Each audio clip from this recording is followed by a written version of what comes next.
Espiritu Santo. Amen. Salamat Ama sa maraming pakinabang na mayroon ako ngayon.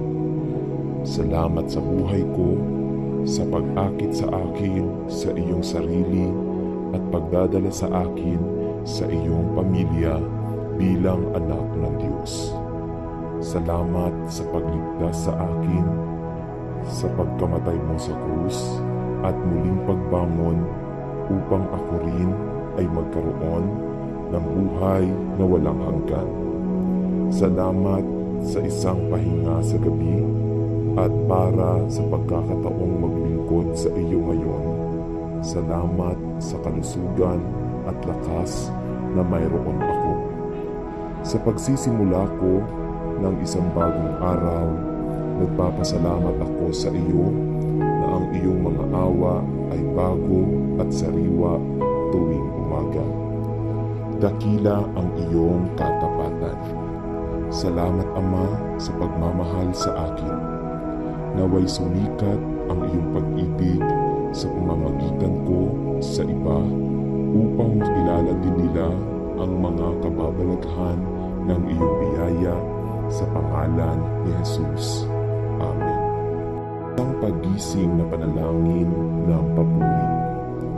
Mahal na Panginoong Jesus, habang binubuksan ko ang aking mga mata sa umaga, pinupuri kita sa pagdadala sa akin ng ligtas sa buong gabi at pagbibigay sa akin ng sariwa bagong araw na ito sa unahan ko kung saan lalapit sa iyo. Salamat sa iyo para sa pampalamig na pagtulog at pangkagalakan at mga pagkakataon na nagdudulot ng isang bagong araw. Ipinagdarasal ko na ikaw ay humantong at gabayan ako sa ngayon at bigyan ako ng karunungan sa lahat ng aking sinasabi at ginagawa. Naway mabigyan ako ng pagkakataon na sabihin sa iba si Jesus. Sa salita man o gawa, ipinagdarasal ko na ako ay maging isang mabuting saksi sa iyo at ang pag-ibig ng Panginoong Jesus ay makikita sa akin.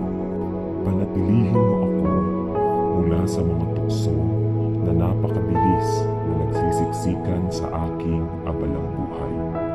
At maaaring ngayon ay isang araw na ako ay lumago sa biyaya at sa isang kaalaman tungkol sa iyo, higit pa at higit pa.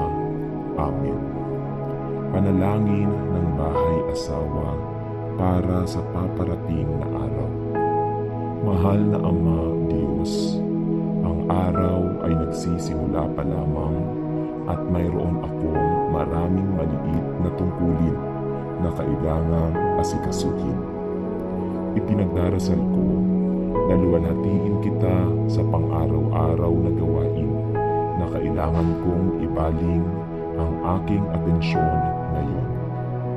Naway ihanda ko ang mga pagkain ng pamilya ngayon nang may pasasalamat na puso para sa iyong mapagbigay na probisyon. Maging kasama ang lahat ng mga nahaharap sa kahirapan ngayon at hinihiling ko na sa iyong awa ay ibigay mo rin ang kanilang mga pangangailangan. Salamat na ipinangako mong ibibigay ang lahat ng aming mga pangangailangan ayon sa iyong kayamanan at biyaya.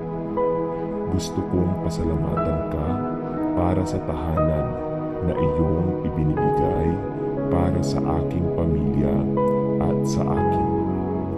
Ipinagdarasal ko na habang naglilinis at nag-aayos ako ngayon, magiging masigasig ako sa aking mga tungkulin at magtatrabaho ng may pusong papuri sa iyo at para sa iyong pinarami na biyaya sa pangalan ni Jesus. Amen. Panalangin upang panatilihin ako mula sa pagiging masyadong alala.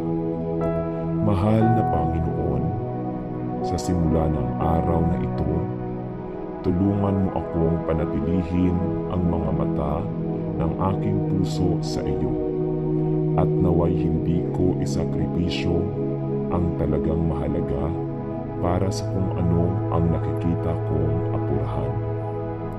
Tulungan mo akong huwag maging masyadong abala upang kalimutan na tingnan ang lahat ng kagandahan na nakapaligid sa akin sa mundo na iyong nilikha.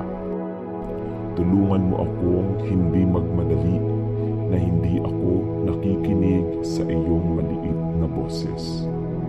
Panatilihin mo akong nagdarasal ako mula sa busyness at naway lumapit ako sa iyo sa pangalan ni Jesus ay nagdarasal ako. Amen. Hayaang makita sa akin si Jesus. Mahal na Panginoong Jesus, ipinagdarasal ko na sa pagharap ko sa isang bagong araw, maaari kong ipakita ang iyong kagandahan sa mga bagay na aking sinasabi at ginagawa. Dalangin ko na ibigay mo sa akin ang pag-ibig na nasa iyong puso upang maibigay ko ang iyong pagmamahal sa iba.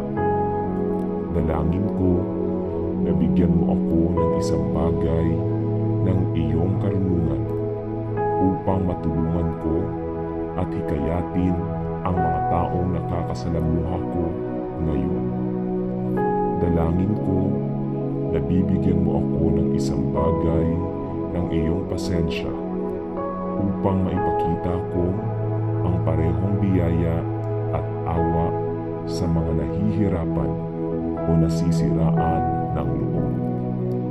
Dalangin ko na ipagkaloob mo sa akin ang iyong biyaya upang ako ay maging kasangkapan upang patawarin ang mga pang-iinsulto o kawalang ingat ng iba sa akin.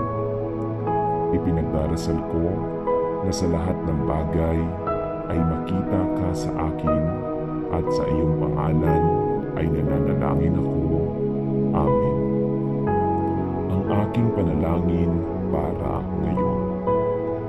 Mahal na Diyos, ipinagdarasal ko na ngayon ay mabilis akong purihin ka sa lahat ng sinasabi at ginagawa ko. At mabagal na punahin, ipinagdarasal ko na mabilis akong hikayatin ang iba sa halip na magreklamo. Ipinagdarasal ko na maging mabagal akong magalit o masiraan ang loob at naway magkaroon ako ng pusong mabilis magpatawad at hindi pumuna o humatol. At Diyos, ipinagdarasal ko na maging bukas palad din ako sa aking pagbibigay at hindi makasarili sa mga bagay na akin. Ipagkaloob mo sa akin ngayon na maging isang tunay na pampatibay loob sa lahat ng aking nakikilala at tulungan akong ilayo ang aking dila sa anumang hangal na salita na maaaring makapinsala o makapagpahina ng loob. Salamat sa buhay na ibinigay mo sa akin ngayon. Dalangin ko na magdala ako ng karangalan sa iyong pangalan ngayon. Sa pangalan ni Jesus. Amen. Lakas upang mabuhay ang isang buhay na nakalulugod sa Diyos.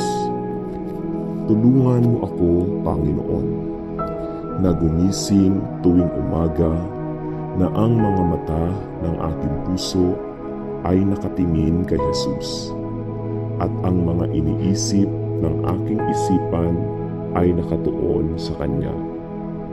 Ipinagdarasal ko na maibigay ko ang lahat ng tungkulin ng araw sa iyong mga kamay upang ang iyong kamay ay nangunguna at magabayan ako sa lahat ng desisyon na aking ginagawa. Paganahin akong lumapit sa araw na ito nang may pananabik na gawin ang mga bagay na nakalulugod sa iyo. Isang pagpayag na harapin ang mga paghihirap na maaaring tumawid sa aking landas ngayon at karunungan upang sabihin ang katotohanan sa pag-ibig. Bigyan mo ako ng pasensya sa lahat ng maaari kong matugunan ngayon.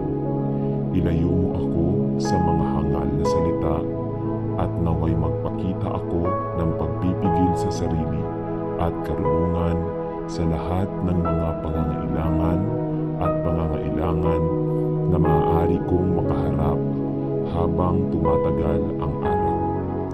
At panatilihin mo ako sa perpektong kapayapaan at buong araw na ito habang ang aking isip ay nananatili sa iyo.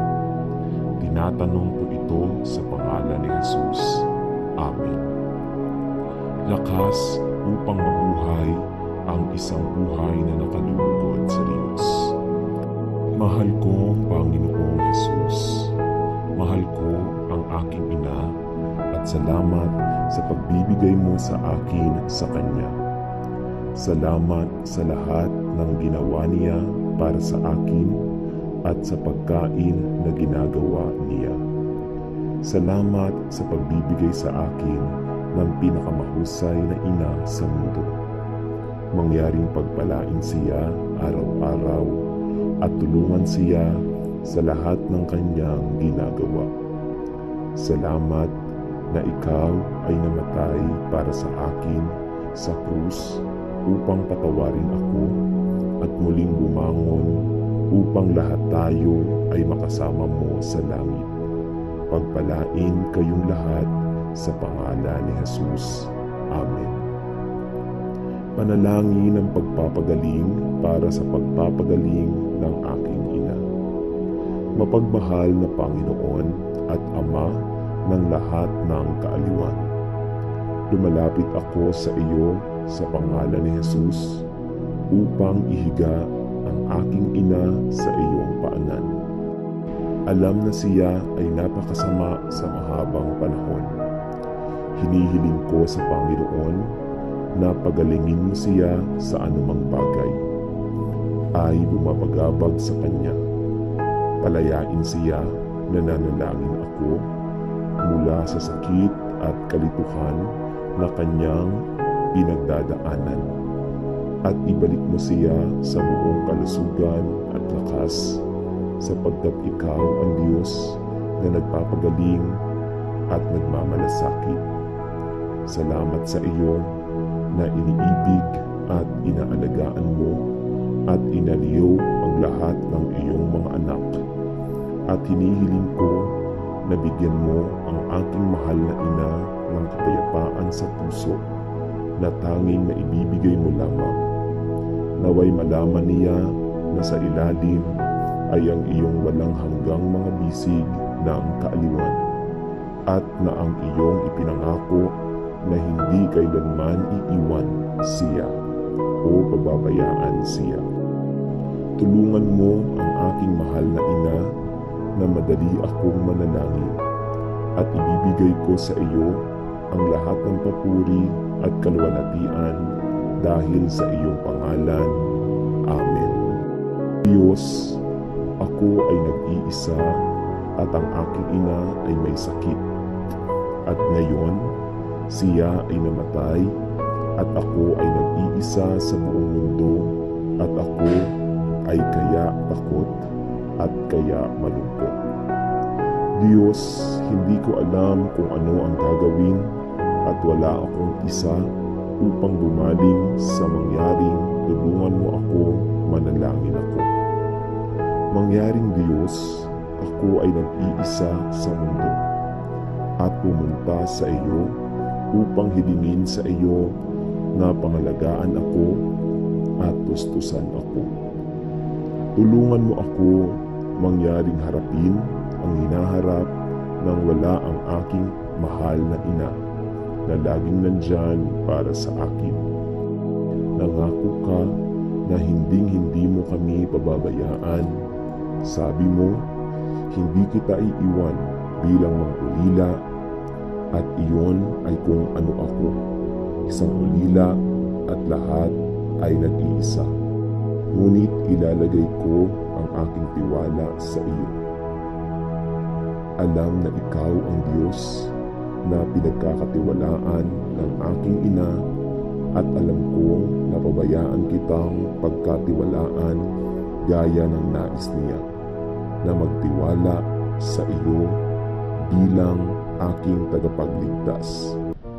Kaya, Panginoon, inilalagay ko ang aking buhay sa iyong mga kamay ngayon, at hilingin sa iyo na ipakilala ang iyong sarili sa akin sa paraang kilala kayo ng aking ina. Salamat sa iyo na talagang nagdadala ka ng kapayapaan kapag napuno ng kalungkutan ang aking puso. Mangyaring tulungan mo akong ayusin ang aking mga iniisip sa iyo na aking ipinagdarasal. Tinatanong ko ito sa pangalan ni Jesus. Amen. Sa ngalan ng Ama at ng Anak at ng Espiritu Santo. Amen.